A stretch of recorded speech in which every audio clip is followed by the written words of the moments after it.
Dahil umano sa kalasingan kaya nagkagulo at namatupa ang nasa 15 kabataan sa Iloilo City.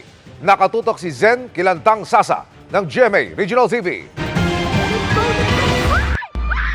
Madaling araw kasunod ng salubong sa bagong taon nang maghagis ng mga bato at bote ang isang grupo sa Iloilo City. Hinahabol nila ang ilang bata, kabilang ang ilang gumati ng pamamato.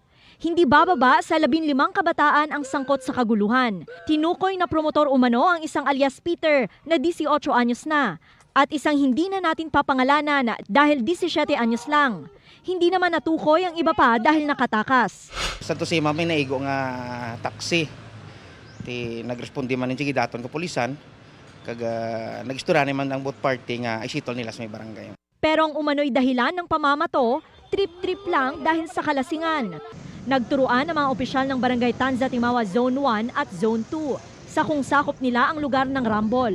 Bagamat sabi ng opisyal ng Zone 2, dalawa nilang residente ang nasangkot sa kaguluhan. Isa pagka-residente, naigo man sa tiil sang butilya. Pero dito sila ya sa sunuan niya nagrambol kaya nagsinggit pa gani ang pulis nga. Lagsa, dakpa. Kung idea kabataan involved, kalabanan niya dito sa piyak. Madlaga, magkanit talaga esperanza. Galing kami pulis, hindi sila kakwadto, hindi sila kalagan. Kaya may mga pulis, may gwardiya. Tapos yung lagas, dito, lagay. At sa may fishing port.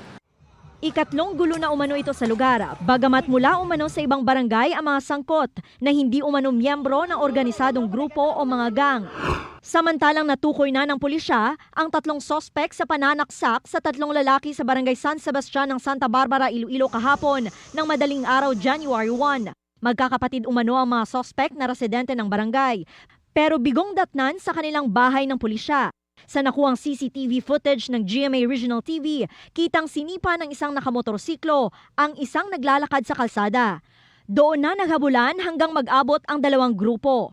Sa isa pang kuha ng CCTV, makikita ang pagkuha ng isa sa mga suspect ng pinaniniwalaang kutsilyo sa box ng kanyang motorsiklo na siyang ginamit sa pananaksak.